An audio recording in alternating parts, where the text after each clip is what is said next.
I went to church every Sunday. We all did. And when I was in nursing school, every morning before, we always had chapel every morning at school. So we'd go to church before we had breakfast, and then we'd go to breakfast and then go to school. So we were always going to chapel, which is very helpful. I was born in Lubeck, Maine. My father was a minister, had a church there in Lubeck. But we moved from there when I was around 2 years old to Detroit, Michigan, all the way from Lubeck, Maine to Detroit, Michigan, where my father had pastored a new church, a Disciples of Christ Christian church. And of course, as a minister's son, I was expected to go to church, as were all of our family, my two older brothers. We knew it was important for you kids to have that background.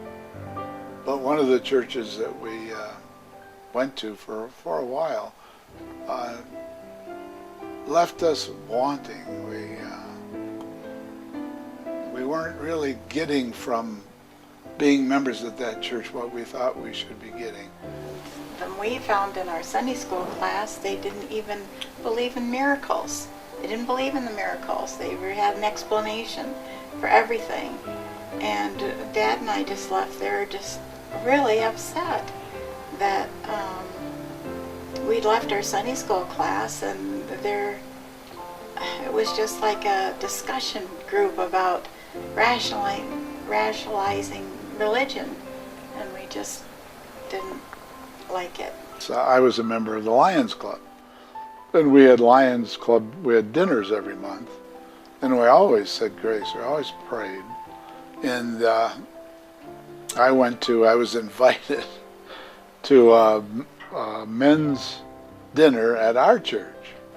I was called and invited to go to this dinner, and one glaring thing that I remember about it is that we didn't pray for our dinner. We didn't before we ate. Well, after we went to that Cur Seal, we both came back really dissatisfied with our church, and that's what started us searching. And we talked to this older man, Reverend McBratney, who was at the church at the time as an assistant, and he came out to the house because he knew we were dissatisfied and that we tried to get a Bible study going, and the minister wasn't interested, and nobody seemed interested, and he came out to the house and we talked, and he understood. Our going to this Cur Seal was a result of a lot of things coming together. It was like, it was miraculous. And it was, isn't that the ironic thing about it is, it's sponsored primarily, or was then, by the Catholic Church. It was a retreat program for men sponsored by the Catholic Church. And at this particular time, I guess I'm getting into it a little bit now, but at this particular time, the Archbishop of the Detroit Diocese, the Catholic Church, gave in and said he would allow men from other denominations to attend this court, what they call a Cur Seal.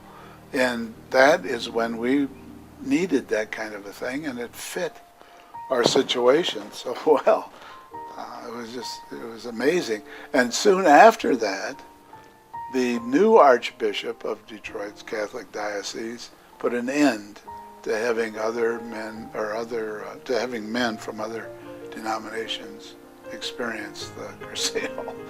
So it was amazing. You didn't realize there was a denomination. It was just people coming together, one in Christ, and sharing experiences and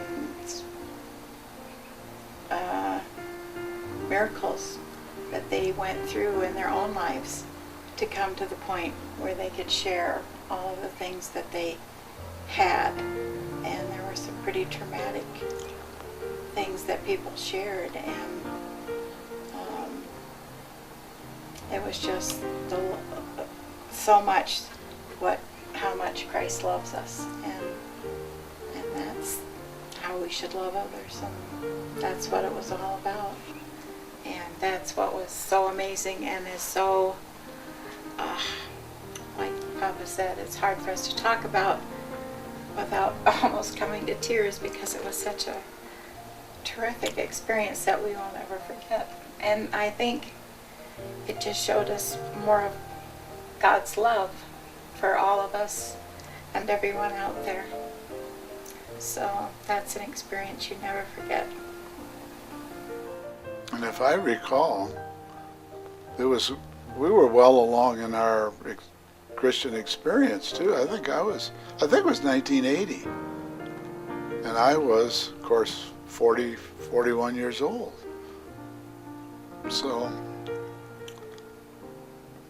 it's never too late. No. And it was all, Papa said when he got back, it was like being awakened, like a child or a baby awakened by Christ.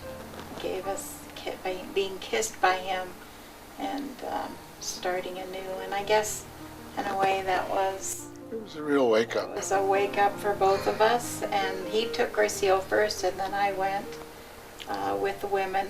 And it was just an experience, a God thing is what it was. It was a God thing.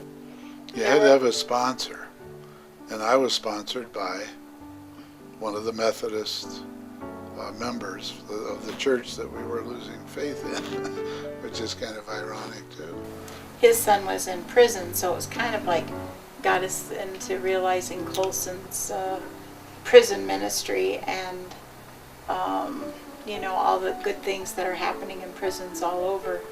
And one of the women shared something remarkable when I was there, and her daughter was killed, raped and killed by a man in Detroit, and it was her only daughter, her only child. And she was living with that, but God was always gnawing at her heart, and her testimony was that she forgave him. She went to the prison. She wanted to see him. She went to pray with him.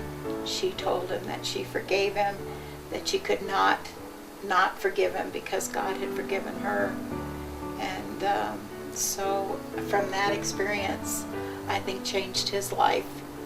And gosh, it had all of us in tears trying to just realize the depth and the hurt and the forgiveness. And it was just a little miracle right there.